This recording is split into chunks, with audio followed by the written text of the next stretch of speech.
Savitri sat in a corner, gloomy, heartbroken, sobbing in spurts, masking her mouth with her sari pallu. The body of Pandit Sadasev lay there on a blanket on the floor, wrapped in an immaculate white sheet, his face open, eyes half closed. Her eyes turned to Keshav, the pet disciple of Panditji, taking control of the rituals with aplomb. The soul never dies. Panditji often declared to his disciples, our music is our God, and God is immortal.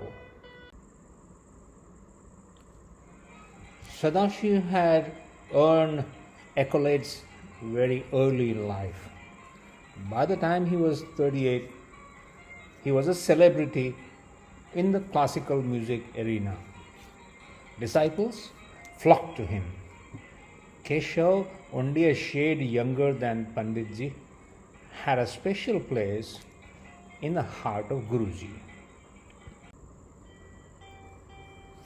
Savitri's old sister arrived at the door, sobbing uncontrollably, rushed to the Savitri and wept.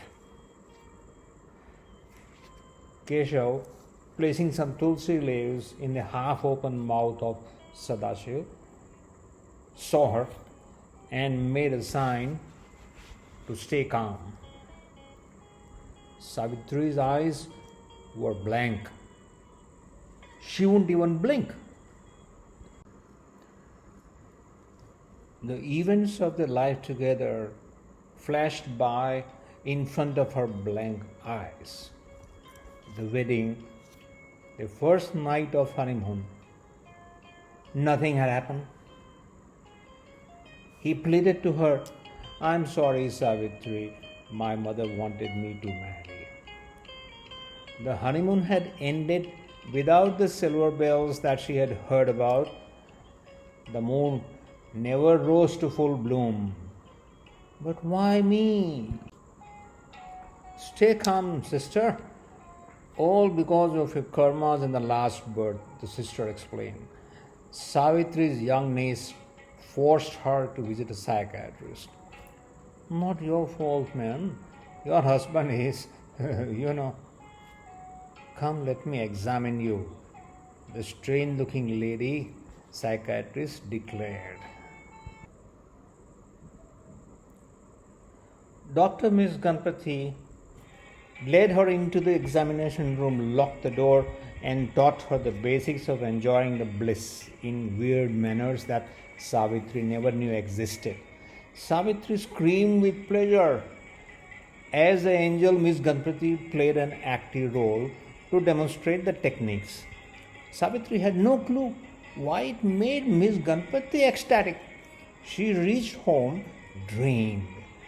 No, Baba, no, I won't go to the psychiatrist again, she told her niece. Her heart longed for an encore. But Pandit Sadashiv was a passionate teacher. Yes, very, very passionate, with Keshav in particular.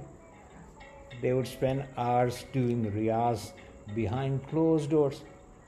Savitri never dared to disturb the duo. The muffled sounds emanating from the locked room were not too different from her screams in the examination room, except that they were male versions. The handful of people crowding around the body of Panditji placed wreaths one by one till the heap got too high to manage.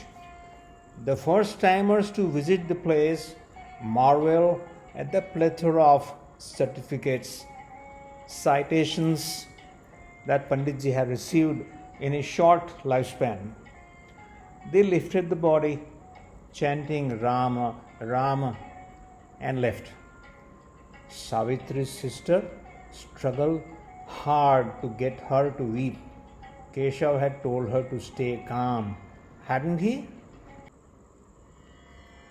Keshav was back the very next day, took care of all the rituals for the next few days, his attention around his Guruji's life partner, just to make sure she was all right. She wasn't. Sadashiv, for her, was like an alien who was made differently by the music that he called God. To Keshav, Guruji meant so much, especially when they toured different parts of India together to perform. Keshav always got to stay in the same room with Guruji to perform, to look after his needs, often at odd hours.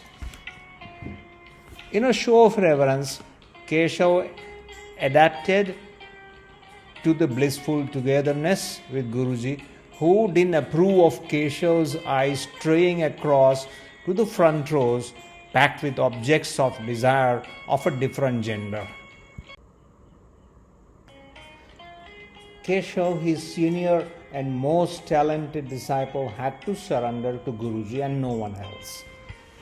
He had just begun to enjoy his own performance, embarrassingly, but now Guruji was in the heaven. He might expect his pet disciple to carry on. Someone had to take care of Savitri, whose beseeching eyes melted his heart at times. After the puja ritual of the 12th day, Keshav tidied up the house. Where would Keshav go now? What will he do next? There was no one in his family. Pandit Sadashiv was his sole family. He had to fit in that family. Savitri hadn't. He didn't dare to look at Savitri before leaving. He garlanded Guruji's huge portrait, closed his eyes in silent prayers. He felt someone hold his hand. Did Guruji descend on earth to make him perform again? Keshav, please don't go. Once again, Savitri's beseeching eyes threatened to melt his heart. It was real this time.